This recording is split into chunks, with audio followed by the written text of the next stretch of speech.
In the spring, a young man's fancy lightly turns to thoughts of love. This line from Lord Tennyson's poem Locksley Hall has rung true for many a resident in Steele County. Today, we learn about the customs surrounding marriage, gowns, ceremonies, and vows. How have they changed over time?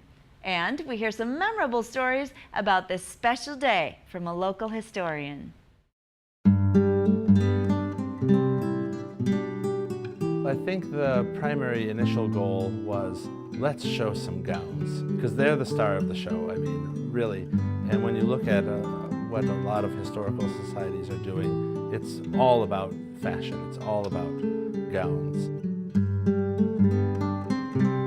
My name is Daniel Mockley, the Archives Director of the Steele County Historical Society.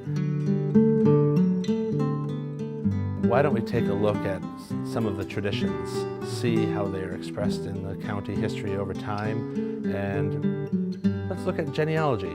Wouldn't it be interesting to take a look at the genealogy behind these couples who are being married, take a look at where they're from, and see if we can draw any information from that. So we found when we began researching the history of fashion for weddings that fashion is really tied to international events. We talk about material culture. So early on, there's a great influence in, first of all, the general wealth of the area. And then as time progresses, we move on to see a major change when in the 1920s that came along with suffrage and women's rights. So suddenly it became an opportunity for women to express their individuality.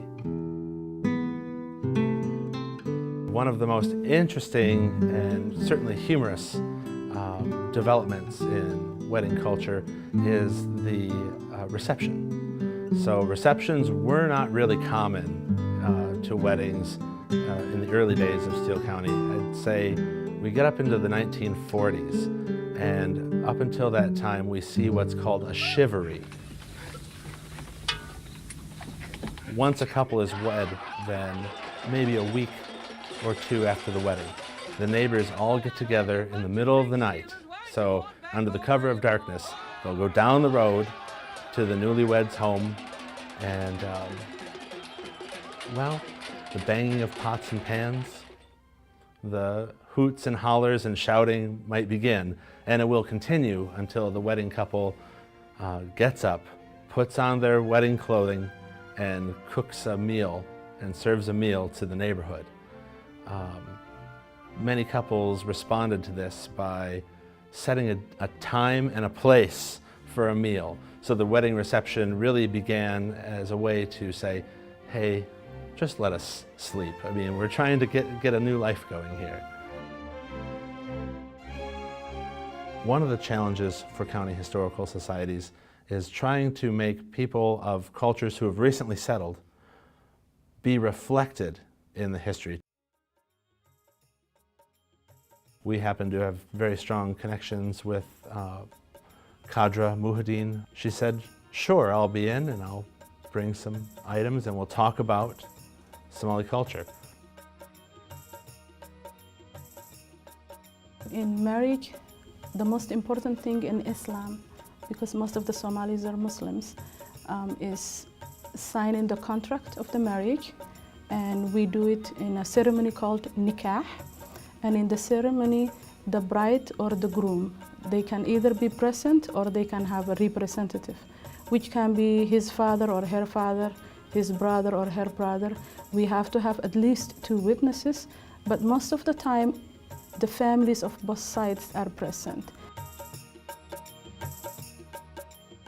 As a symbol, the most important thing is the vows, and we don't read vows, but we talk about, we talk about it, how much important it is in this unity, that you stay together, that you're patient. That is the most important thing, more than the ring. Some couples wear rings and exchange rings during their marriage time, and some don't. Traditional Somali gown looks like something called guntino. It's a long piece of clothes. It's not like sari, but when you look at the piece of the clothes, it looks like sari, but we wear it differently. We grab the front and the back, and then we tie it from the shoulder, and then we wrap it around our waist. Every bride uses henna in the Somali culture. It's the most important part for the bride when she's dressing up. So she gets her hair done, she gets henna done. Some women put the henna all the way to their elbows. Some do it on their back, on their shoulders, different parts of their body, wherever they prefer. I hope that when people leave the wedding traditions exhibit, they'll have both a deeper connection to their past, but also an appreciation of the present and of their neighbors, especially as we continue to hope to bring in more and more cultural diversity, gowns of people from different culture, and educate both ourselves and the community about the traditions of the different cultures and how they're more alike frequently than they are different.